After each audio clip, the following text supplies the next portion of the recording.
नंदिनी एक लाठी लेके आना, नंदिनी जल्दी लेके आना एक लाठी। अयान फंस गया है, अयान फंस गया है।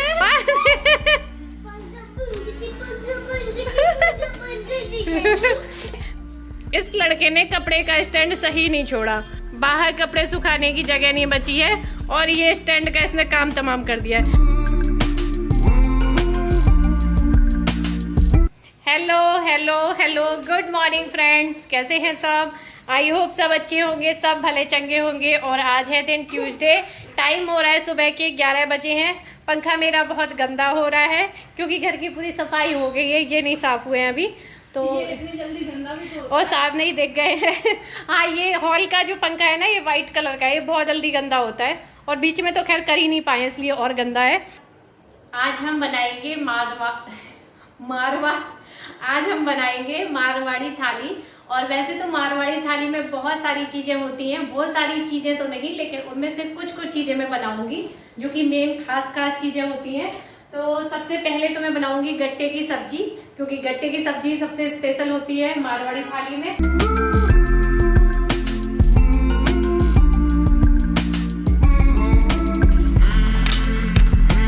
मारवाड़ी थाली में मूंग की दाल का हलवा भी ज़रूरी होता है, लेकिन मूंग की दाल मैंने गलाई नहीं थी, तो फिर मैंने क्या किया, जो बिना छिलके वाली मूंग दाल होती है उसको धो के अच्छे से गर्म पानी में गला दिया है, क्योंकि गर्म पानी में दाल जल्दी भी गल जाती है और ये मूंग की दाल है तो और जल्दी गल जाएगी।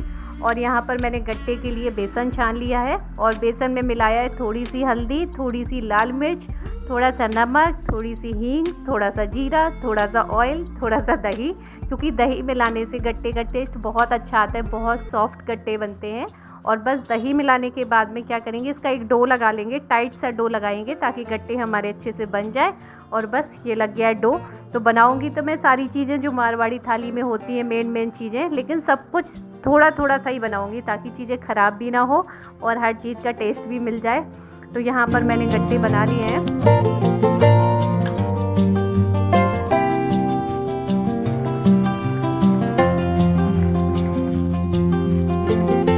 और जो मेन सब्जियां हैं, प्याज, टमाटर, अदरक, लहसुन, इन सबको मैं इकट्ठे काट ले रही हूँ बार से।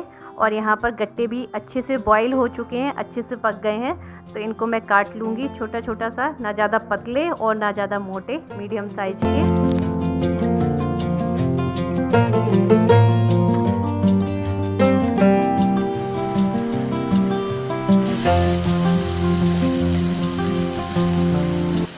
और गट्टों को काटने के बाद में इनको अच्छे से फ्राई कर लेंगे। और बिना फ्राई किए भी आप बना सकते हो, लेकिन फ्राई करके सब्ज़ी फिर और टेस्टी लगती है।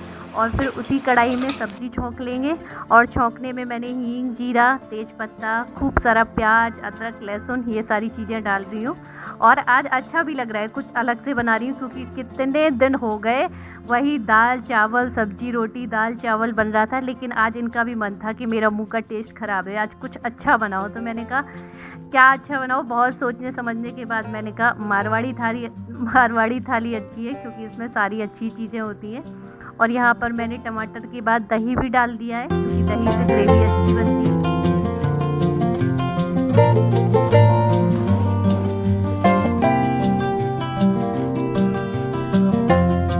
और जब तक ग्रेवी बॉईल हो रही है तब तक यहाँ पर मैंने पापड़ निकाल लिए हैं, क्योंकि इसमें एक पापड़ की सब्ज़ी भी बनती है, वो भी बहुत टेस्टी लगती है। तो ज़्यादा तो नहीं, लेकिन मैं एकदम थोड़ी सी बनाऊंगी, इसमें से केवल 3 पापड़ भूनूंगी सब्जी के लिए। और भूनने के बाद इन पापड़ों को ऐसे तोड़ लेना है, जैसे रोटी जैसा तोड़ लेना है। और उसके बाद में जैसे सब्ज़ी बनाते हैं वैसे ही इसकी सब्ज़ी बनानी है। थोड़ा सा ऑयल लेके इसमें ये लाल वाली मिर्च, मेरी घर की सूखी हुई मिर्च है, वो इसमें डालूंगी तड़के में। हींग, जीरा, लाल मिर्च, तेज पत्ता, ये सब डाल के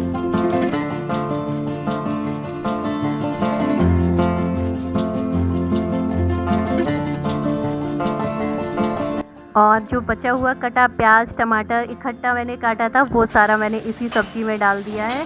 और दही भी डाल दिया है। इसकी भी ग्रेवी बना लेंगे, जैसे ग्रेवी गट्टे की सब्ज़ी की बनाई थी सेम वैसे ही।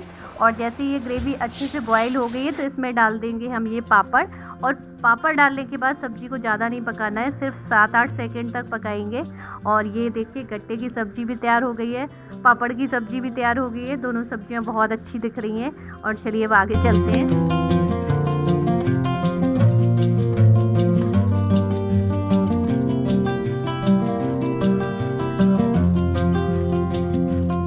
और उसके बाद में चाहिए मिक्स दाल, क्योंकि सब्जियां हो गई, एक दाल भी होनी चाहिए। तो दाल के लिए मैंने लिए थोड़ी सी मूंग की दाल, थोड़ी सी तूर की दाल और दोनों को मिक्स कर लिया है। और वैसे तो मारवाड़ी दाल जो बनती है वो थोड़ा सा अलग तरीके से बनाते हैं, थोड़ा सा तीखा ज़्यादा रहता है शायद, लेकिन मैं अपने हिसाब से सारी चीज़ें बना रही हूँ, अपने अपने हिसाब से बना सकते हैं। और थोड़ा सा हींग, हल्दी, नमक और 2 खड़ी मिर्चें डाल के मैंने दाल को रख दिया है पकने के लिए। और यहाँ पर हलवे की मूंग दाल भी अच्छे से भीग चुकी है, तो इससे जितना भी इसका पानी है सारा पानी निकाल के दाल को पीस लेंगे, दरदरा सा पीसेंगे, हलवे के लायक बिल्कुल। क्या हो गया मुंह में, क्या हो गया? दिखाओ दिखाओ क्या हो गया। नाक कट गया है। नाक कट गई है? कैसे कटी नाक तुम्हारी? दिखाओ कहाँ से कटवा के आए हो। तो दाल मैंने पीस के रख ली है। और हलवे में जो मूंग के दाल का हलवा होता है ना, इसमें घी बहुत डलता है, तो घी में कंजूसी नहीं कर सकते हो, क्योंकि जब तक घी नहीं डालेंगे तो ये हलवा बनेगा नहीं। तो अभी तो मैंने इसमें सिर्फ 2 चम्मच घी लिया है, उसके बाद में धीरे धीरे करके डालते रहेंगे। और घी को थोड़ा सा पहले गर्म कर लेना है, फिर गैस को ऑफ करके दाल डालनी है, क्योंकि गर्म घी में दाल डाल देंगे तो दाल जल जाएगी, पकौड़े जैसी बन जाएगी।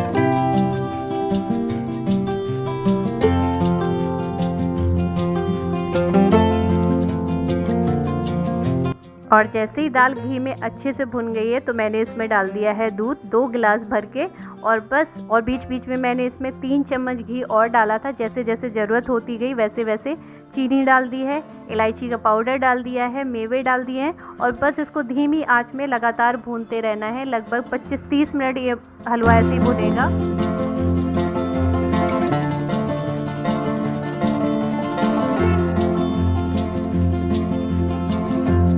तो दोस्तों ये बन गया हमारा मारवाड़ी खाना, मूंग दाल का हलवा, पापड़ की सब्जी, गट्टे की सब्जी, दाल, चावल, पापड़ और रोटी। मतलब मेन चीज़ें बन गई जितना मैं बना पाई। तो यहाँ पर हम लगा लेते हैं अब थाली, सारी चीज़ें इकट्ठी कर लेते हैं, फिर आप लोग आइए खाने के लिए। और थाली लगने के बाद में रंग बिरंगी थाली अच्छी लग रही है, तो आ जाइए खाना खाते हैं, लंच कर लेते हैं। थोड़ा टाइम तो लगा है, इसको बनाने में मुझे 2.5 घंटे लग गए। 2.5 घंटे में सारी चीज़ें बन के रेडी हो गई हैं। संजीव कपूर बन गया। क्या बनाया आज? मारवाड़ी थाली, राजस्थानी थाली। हाँ। ये क्या है? गट्टे की सब्जी का है? ये गट्टे की सब्जी है। काफी अच्छा लग रहा है। बहुत मेहनत करी है आज बनाने के लिए, तो खाने में भी बहुत मेहनत करनी पड़ेगी ऐसा लग रहा है।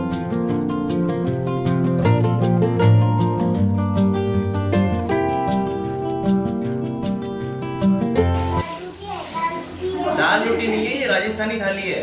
उसने अपना खाना कौन सी थाली है? आज इन्होंने राजस्थानी थाली बनाई है। गुजराती बनेगी एक दिन महाराष्ट्री बनेगी, साउथ इंडियन बनेगी, साउथ इंडियन बनेगी। सब लोग कह रहे हैं भैया बहुत दुबले हो गए हैं, इनको खिलाओ पिलाओ ताकि मोटे हो जाएं। तो वीडियो में आओगे तो अच्छे लगोगे ना, थोड़े मोटे होते हो क्या? अगले ये जो हफ्ता है ना, इस हफ्ते में भर के खाऊंगा मैं। कोई भी मतलब उसमें सोचूंगा नहीं क्या खाना है क्या नहीं खाना है। हाँ। लेकिन नेक्स्ट मंडे से स्टार्ट वर्किंग आउट। तो भाई इतने दिनों बाद इतना टेस्टी खाना खा के बहुत मतलब एंजॉय किया, बहुत मजा आया। राजस्थानी थाली। अभी टाइम शाम के 6 बज गए। खाना वाना खा के ना, जब कुछ अच्छा बनाओ ना तो भले ही थोड़ी थोड़ी सी खाओ सारी चीजें, लेकिन एक सेटिस्फेक्शन सा मिलता है। उसके बाद आराम से सब रेस्ट करते रहे, कोई इधर पड़ा है कोई उधर पड़ा है, और ऐसे करते करते शाम हो गई। और करेंगे क्या, बाहर तो जाना नहीं है, वैसे भी घर पे ही रेस्ट करो, अच्छा खाओ, अच्छा वो आराम करो। इतना अच्छा व्यू आ रहा है यार। देखो ये बादलों का, वो पहाड़ है ना, ये पेड़ पौधे। क्वारंटाइन के टाइम में ना इवन ये व्यू लेने के लिए तरस गया था मैं यार। मैं इधर भी आने के लिए सोचता था यार कि नहीं जाऊंगा बाहर निकल के बिल्कुल भी, क्योंकि घर में वही है ना कि रमा है, छोटा बच्चा है, जरा सा भी रिस्क लेना सही नहीं था। ऐसे में धूप लेनी बहुत जरूरी होती, लेकिन ये धूप भी नहीं ले पा रहे थे, क्योंकि ये हमारी खुद की छत होती तो जाना ठीक था, लेकिन यहाँ पर छत पे जाना बिल्कुल ठीक नहीं था।